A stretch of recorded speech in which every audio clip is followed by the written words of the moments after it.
ഹരേ കൃഷ്ണ. ഇനി നമുക്ക് മൂന്നാമത്തെ ശ്ലോകം നോക്കാം. ത്വത്പീതപൂതസ്തനതച്ഛരീരാൻ സമുജ്ജലന്നുച്ചതരോ ഹി ധൂമഃ ശങ്കാമധാദാഗരവഃ കിമേഷ കിം ചാന്ദനോ ഗൗൽഗുലവോऽഥ വേദീം. ത്വത്പീതപൂതസ്തനതച്ഛരീരാത്. ത്വത്പീത,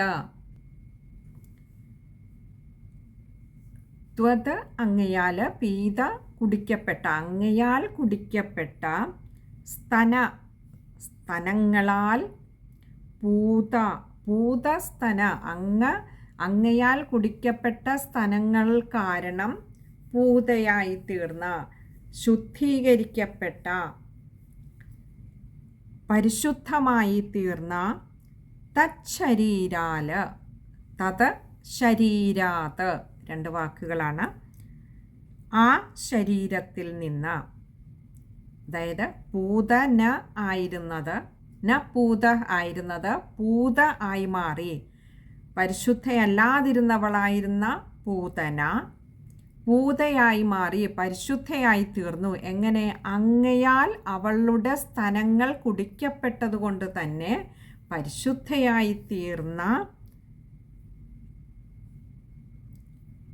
ആ ശരീരത്തിൽ നിന്നും, ആ പൂതനയുടെ ശരീരത്തിൽ നിന്നും, സമുജ്ജലന്നുച്ചതരോ ഹി ധൂമ. സമുജ്ജലൻ, ഉച്ചതരഹ രണ്ട് വാക്കുകളാണ് അവിടെ. സമുജ്ജലൻ എന്ന് പറഞ്ഞാൽ ധാരാളമായിട്ട് അതിൽ നിന്നും പുറത്തേക്ക് വമിച്ചു. എങ്ങനെ? ഉച്ചതരഹ, വളരെ ഉയരത്തിൽ പൊങ്ങി അങ്ങനെ വരികയാണ് പുക.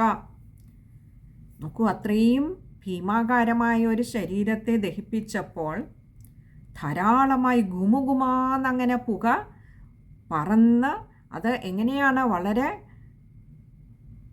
കനമുള്ളതായിട്ടുള്ള തിങ്ങി നിറഞ്ഞ പുക, അതങ്ങനെ വളരെ മുകളിൽ വരേക്കും, വളരെ ഉയരത്തിൽ. ഉച്ചതര ഹി ധൂമഹ, ധൂമം എന്നാൽ പുക. ആ പുകയാവട്ടെ അങ്ങ് മുകളിലേക്ക് പറന്നു, അത്രയും ഉയരത്തിലേക്ക് ആ പുക പോയി. വളരെ തിങ്ങി നിറഞ്ഞ പുക, അത് ധാരാളമായി പുറപ്പെട്ടു. ശങ്കാമധാദാഗരവ, ശങ്കാമധാത്, ഇവിടെ ശങ്കാം, അദാത്, ആഗരവ, ഇങ്ങനെ മൂന്ന് വാക്കുകൾ അവിടെ വരുന്നുണ്ട്. ശങ്കാമധാദാഗരവ. ശങ്കാം എന്ന് പറഞ്ഞാൽ സംശയത്തെ, ശങ്കയെ, അദാത് എന്ന് പറഞ്ഞാൽ ഉണ്ടാക്കി, സംശയത്തെ ഉണ്ടാക്കി.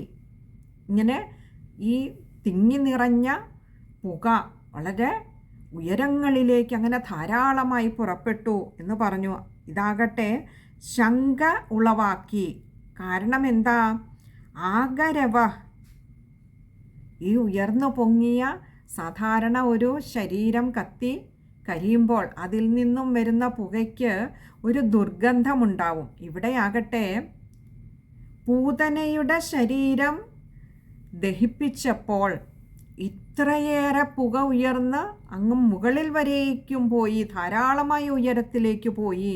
പക്ഷെ അതിനാകട്ടെ ആഗരവഹ, അഗരുവിൻ്റെ, അഥവാ നമ്മൾ അഖിലെന്നൊക്കെ പറയില്ല, അതിൻ്റെ, അതായത് സുഗന്ധപൂരിതമായിട്ടുള്ള ഒന്നിൻ്റെ, കിമേഷ, കിം ഏഷഹ, ഇതെങ്ങനെയാണ്? അപ്പോൾ ഈ ആളുകളിലുണ്ടായ സന്ദേഹം എന്താണ്? അവിടെ ഉണ്ടായിരുന്ന ഗോപസ്ത്രീകളിലും ഗോപന്മാരിലും ഇത് ഈ പൂതനയുടെ ശരീരം ദഹിപ്പിച്ചപ്പോൾ എങ്ങനെയാണ്, കിം ഏഷ, എങ്ങനെയാണ് ഈ ശരീരം ദഹിപ്പിച്ചപ്പോൾ ഈ അഗരുവിൻ്റെ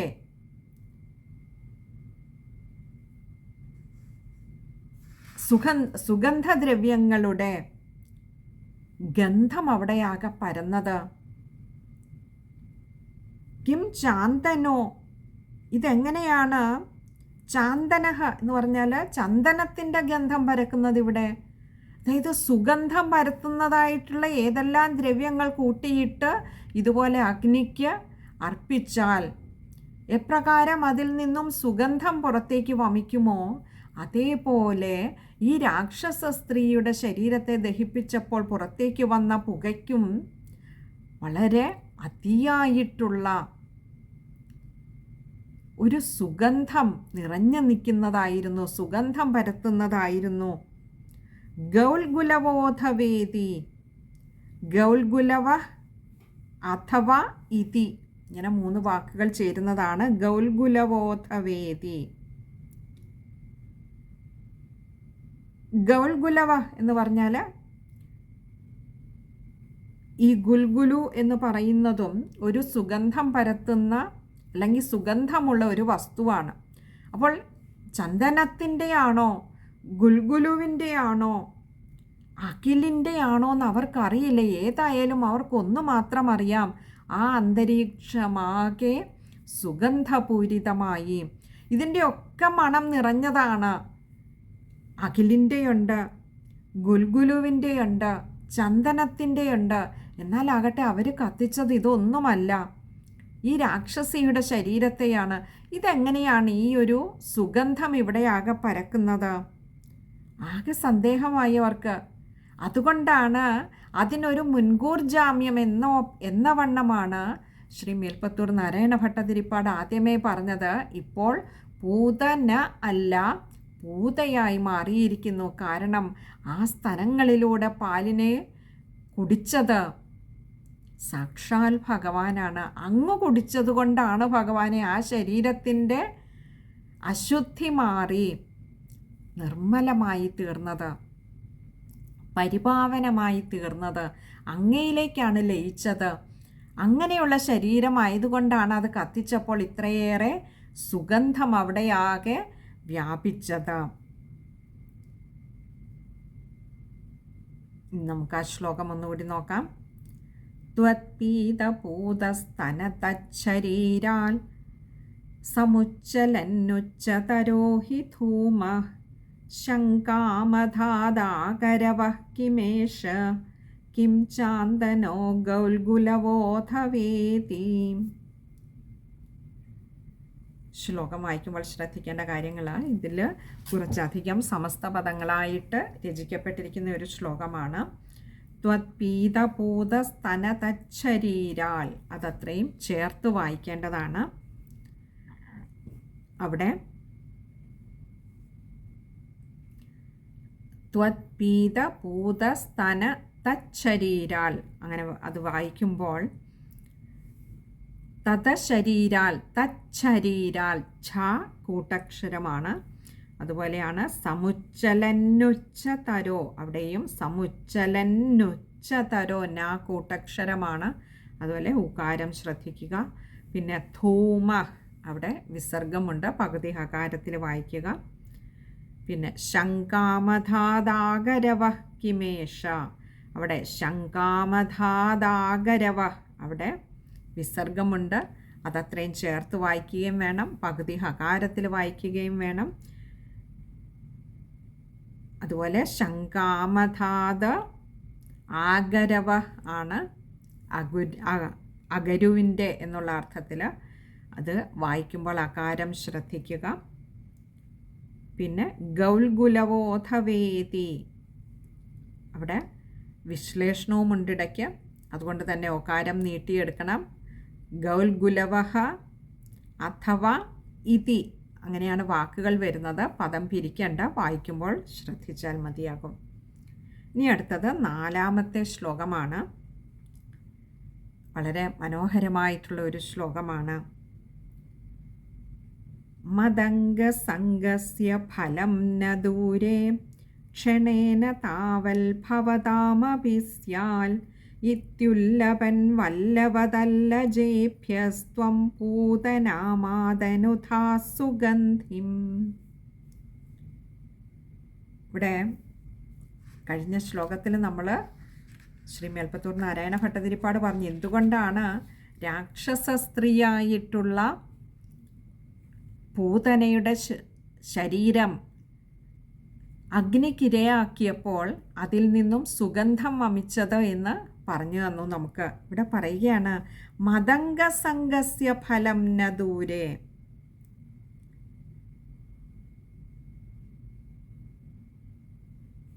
ഇവിടെ ഭഗവാൻ നമുക്ക് പറഞ്ഞു തരികയാണോ എന്ന് തോന്നുകയാണ്. എന്ത്? മതംഗസംഗസ്യ, മത് അംഗസംഗസ്യ, എൻ്റെ അംഗങ്ങളോട് സംഘം വന്ന ഒരാളിന്, സമ്പർക്കമുണ്ടായ ഒരാളിന് ഫലം ന ദൂരെ, അതിൻ്റെ ഫലം അകലെയാവില്ല എന്ന് പറഞ്ഞാൽ, ഭഗവാനെ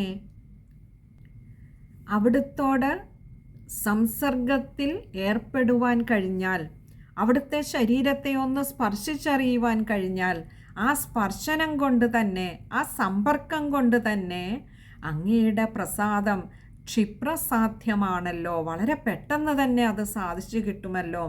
ആ ഫലത്തിനായിക്കൊണ്ട് ഏറെക്കാലം കാത്തിരിക്കേണ്ടതില്ലല്ലോ ഭഗവാനെ. ധ്രുവൻ്റെ ചരിതം നമ്മൾ കണ്ടു. 6 വയസ്സുള്ള ധ്രുവന് അങ്ങ് ആ കവിളിലൊന്ന് തലോടിയതേയുള്ളൂ. ആ ധ്രുവന് അനുഭവിച്ച ആ സമ്പർക്കം, അതിൻ്റെ ഫലത്തിന് പിന്നെ ഏറെ നാൾ കാത്തിരിക്കേണ്ടി വന്നില്ല. കൊട്ടാരത്തിലേക്ക് വന്ന ധ്രുവനെ അച്ഛനും ചെറിയമ്മയും ഉൾപ്പെടെ ലോകം മുഴുവൻ ആദരവോടെ സ്വീകരിക്കുന്ന കാഴ്ച നമ്മൾ കണ്ടു. ഇതുപോലെ ഭഗവാൻ തന്നെ ഇങ്ങോട്ട് നമ്മളോട് പറഞ്ഞു തരികയാണോ ഈ പൂതനാ ശരീര ദഹനത്തിലൂടെ എന്നറിയില്ല. മതംഗസംഗസ്യ ഫലം ന ദൂരെ, എൻ്റെ ശരീരങ്ങളോട് എപ്പോഴെങ്കിലും ഒരു സംഘത്തിൽ ഏർപ്പെട്ടാൽ, സമ്പർക്കത്തിൽ വരുവാനുള്ള ഭാഗ്യമുണ്ടായാൽ ഫലം ന ദൂരെ, അതിൻ്റെ ഫലം വിദൂരത്താവില്ല. ക്ഷണേന താവൽ ഭവതാമപി സ്യാത്, ക്ഷണേന, ആ ക്ഷണത്തിൽ തന്നെ, അതായത് വളരെ പെട്ടെന്ന് തന്നെ, താവത്, അത് എന്ന് പറഞ്ഞാൽ ആ ഒരു പുണ്യം, ആ ഒരു ഫലം, ഭവതാമപി സ്യാത്, ഭവതാം എന്ന് പറഞ്ഞാൽ നിങ്ങൾക്കും, അതായത് ഇവിടെ പൂതനയെ മുന്നിൽ വെച്ചൊരു ഉദാഹരണമാക്കി ഭഗവാൻ നമ്മളോട് പറഞ്ഞു തരികയാണോ എന്നറിയില്ല. നിങ്ങൾക്കും ആ ഫലം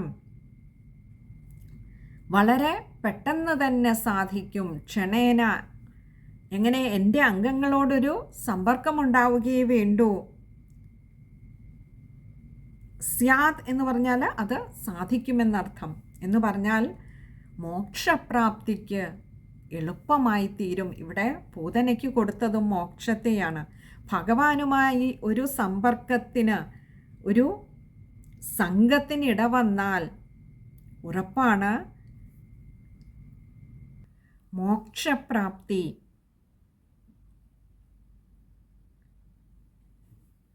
ഇത് ഭഗവാൻ ഉറപ്പിച്ച് പറഞ്ഞു തരികയാണോ നമ്മളോടൊക്കെ? നമുക്കൊക്കെ ഒരു ചിലപ്പോൾ തോന്നാം, ഞാൻ അങ്ങനെ ചെയ്തത് തെറ്റായോ, ഞാൻ അങ്ങനെ പറയേണ്ടിയിരുന്നില്ല, ഞാൻ ഇങ്ങനെ ചെയ്യേണ്ടിയിരുന്നില്ല. അതായത് നമ്മളെക്കുറിച്ച് തന്നെ നമുക്ക് ചിലപ്പോൾ അയ്യോ ഭഗവാനോട് അടുക്കുന്നതിന് ഇതൊക്കെ ഒരു തടസ്സമാകുമോ, അല്ലെങ്കിൽ ഭഗവാന്റെ അനുഗ്രഹം കിട്ടാതെ പോകുമോ, ഞാൻ അങ്ങനെ പറഞ്ഞുവല്ലോ, ഞാൻ ഇങ്ങനെ ചെയ്തുവല്ലോ എന്നൊരു ഭാവമുണ്ടാകാം. എന്നൊരു ശങ്കയുണ്ടാവാം.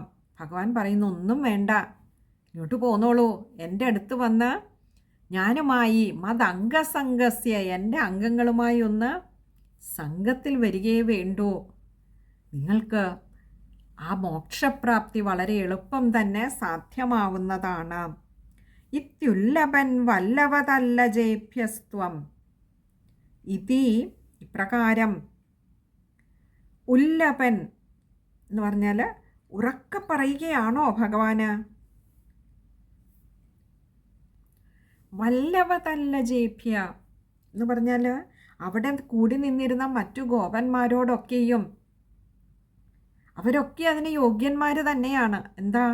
ഭഗവാനുമായി നിത്യവും സംഘത്തിൽ ഏർപ്പെടുന്നവരാണ് ആ ഓരോ ഗോപനും, ഗോപകുമാരന്മാരാണെങ്കിലും ഗോപന്മാരാണെങ്കിലും ഗോപസ്ത്രീകളാണെങ്കിലും ഒക്കെ. അപ്പോൾ അവരോട് പറയാതെ പറഞ്ഞു കൊടുക്കുകയാണോ ഭഗവാൻ, നിങ്ങൾക്കും മോക്ഷപ്രാപ്തി ഉറപ്പാണ്, നിങ്ങളും എന്നോട് ചേർന്ന് സഹവസിക്കുന്നവരാണ് എന്ന് പറയുകയാണോ, ഉറക്കെ പറയുകയാണോ എന്ന് തോന്നും. ത്വം പൂതനാമാതനുധാ സുഗന്ധിം. ത്വം അവിടുന്ന് പൂതനാമാതനുധ, പൂതന ആതനുധ, ഇങ്ങനെ രണ്ട് വാക്കുകൾ ചേരുന്നതാണ് പൂതനാമാതനുധ. പൂതനാം പൂതനയെ ആതനുധ ആക്കി തീർത്തുവല്ലോ. എന്ത്? സുഗന്ധിം, വളരെ സുഗന്ധമുള്ളവളാക്കി തീർത്തുവല്ലോ ഭഗവാനെ. അപ്പോൾ ഇത് ഞങ്ങൾക്കറിയാം ഭഗവാനെ. അവിടുത്തെ ഇവിടെ ശ്രീ മേൽപ്പത്തൂർ നാരായണ ഭട്ടതിരിപ്പാട് നമ്മളെപ്പോലെ തന്നെ ഒരു സംശയം ഭഗവാനോട് ചോദിക്കുക, അല്ലയോ ഗുരുവായൂരപ്പ, അവിടെ നിന്ന് ഇങ്ങനെ ഒരു ലീല ആടിയത് എന്തിനാവാം? ഒരു പക്ഷെ അവിടെയുണ്ടായിരുന്ന മറ്റു ഗോപന്മാർക്കും ഗോപസ്ത്രീകൾക്കും എന്ന് വേണ്ട സർവ സസ്യലതാദികൾക്കും പക്ഷിമൃഗാദികൾക്കും ഭഗവാനുമായി സമ്പർക്കത്തിൽ ഏർപ്പെടുവാൻ ഭാഗ്യം സിദ്ധിച്ച സർവചരാചരങ്ങൾക്കും ഭഗവാൻ ഉറക്കെ പറയാതെ പറഞ്ഞു കൊടുക്കുന്ന ഒരു അനുഗ്രഹ വർഷമാവില്ലേ ഇത്? എന്താ? എൻ്റെ അംഗങ്ങളുമായി സമ്പർക്കത്തിൽ വന്ന നിങ്ങൾക്കും മോക്ഷപ്രാപ്തി സുനിശ്ചിതമാണ് എന്ന്. അവിടുന്ന് എപ്രകാരമാണോ പൂതനയെ പരിശുദ്ധിയുള്ളവളാക്കിയത്, ഭഗവാനെ നമ്മളോട് പറയുകയാണ്, നമ്മളെയും പരിശുദ്ധരാക്കും ഭഗവാൻ. ആ സത്സംഗത്തിലേക്ക്, സമ്പർക്കത്തിലേക്ക് എത്തിച്ചേരുകയേ വേണ്ടൂ. നമ്മുടെ തെറ്റുകുറ്റങ്ങളൊക്കെ ഭഗവാൻ പൊറുക്കും, നമ്മളെയും ശുദ്ധരാക്കി തീർക്കുമെന്ന് പറയുകയാണ്.